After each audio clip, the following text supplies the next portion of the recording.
எல்லாம் வல்ல இறைவனின் பெயரால் ஆரம்பிக்கின்றேன். அன்பானவர்களே, உங்கள் அனைவர் மீதும் சாந்தியும் சமாதானமும் உண்டாவதாக. தற்போது நாடு ஜனாதிபதி பதவி பிரமாணம் செய்து 10 நாட்களை கடந்திருக்கின்றது. இந்த நேரத்திலே இந்த ஒழுங்கை காப்பாற்றுவதற்காக தற்போதைய இடைக்கால அரசு, ஜனாதிபதியின் தலைமையிலான இடைக்கால அரசு பல்வேறுபட்ட முயற்சிகளை மேற்கொண்டு வருகின்றது.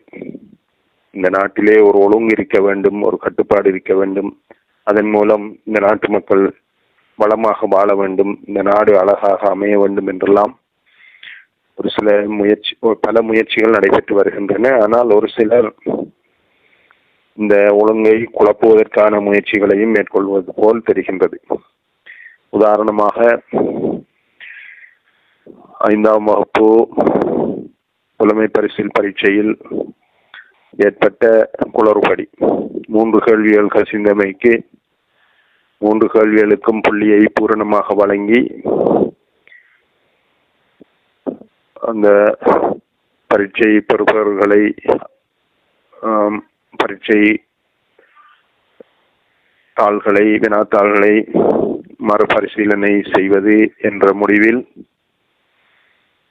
தற்போது அரசாங்கம் எடுத்த முடிவை மறந்து, அதாவது நேற்று முன்தினம் சில பெற்றோர் என்று சொல்லிக்கொண்டு சிலர் ஊர்வலமாக போய் அதனை கண்டித்திருக்கின்றார்கள். அதாவது இந்த பரீட்சையை மீள வைக்க வேண்டும் நாடு முழுக்க என்று சொல்கின்றார்கள். இந்த குழந்தைகள் ஏற்கனவே மிகவும் நசுக்கப்பட்டிருக்கின்றார்கள், இவர்களுடைய மூளை மிக கடுமையாக பாதிக்கப்பட்டிருக்கின்றது என்று டாக்டர்கள் கூட கூறுகின்றார்கள். ஆனால் இந்த இதற்குள் அரசியல் செய்ய வேண்டும், இந்த அரசின் முயற்சிகளை குழப்ப வேண்டும் என்று நினைப்பவர்கள் ஆர்ப்பாட்டம் செய்திருக்கின்றார்கள். அதை ஒரு இஷ்யூவாக நேற்று ஒரு அரசியல்வாதி பேசுகிறார்.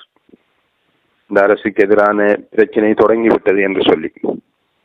இன்னும் அரசாங்கம் அமையவில்லை, நடந்து கொண்டிருக்கின்றது. பாராளுமன்ற தேர்தலின் பின்னர் தான் அரசு அமையும். ஆனால் அதை கூட குழப்புவதற்கு முயற்சி எடுக்கின்றார்கள்.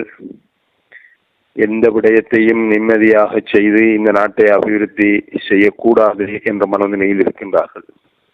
ரணில் விக்ரமசிங்க அவர்கள் தன்னுடைய தேர்தல் பிரச்சாரத்திலே சொன்னார்கள், IMF-உடன் மீள பேச்சுவார்த்தை நடத்தினால் புதிதாக தன்னை தவிர வேறு யாராவது ஜனாதிபதியாக வந்து IMF-உடன் மீள பேச்சுவார்த்தை நடத்தினால் இந்த கடன் வசதிகள் அப்படியே இல்லாமல் போய்விடும் என்று சொல்லி,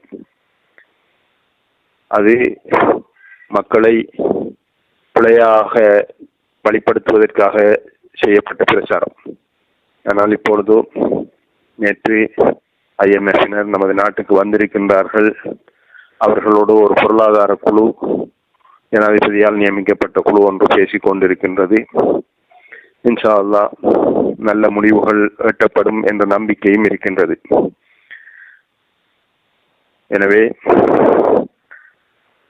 இந்த இடைக்கால அரசாக இருந்தாலும் சரி, இதனை தொடர்ந்து வரப்போகின்ற நிரந்தர அரசாக இருந்தாலும் சரி, இந்த அரசாங்கத்திற்கு பொதுமக்கள் விசுவாசமாக இருந்து இந்த நாட்டை நீதியாக நேர்மையாக நெறிப்படுத்தி ஆட்சி செய்வதற்குரிய வாய்ப்பு கிடைக்கப்பட்டிருக்கின்றது. அப்படியான ஒரு நிலையில்தான் ஒரு நல்ல நேர்மையான ஆட்சியாளர்கள் ஒரு நாட்டுக்கு அமைகின்ற போதுதான் இயற்கை அனர்த்தங்கள் கூட அந்த நாட்டை தாக்காது என்பது எங்களுடைய மார்க்க நம்பிக்கையாக கூறுகின்றது. எனவே அந்த விடயத்தில் குழப்ப விரும்புபவர்களை அவர்களுக்குரிய சரியான பிரச்சாரங்களை மேற்கொண்டு அவர்களது சிந்தனைகளை மாற்றி அமைத்து இந்த நாடு வளமாக அமைவதற்கும் நாம் அழகாக வாழ்வதற்கும் எல்லோரும் முயற்சிக்க வேண்டும் என்று கேட்டு விடைபெற்றுக் கொள்கின்றேன். நன்றி.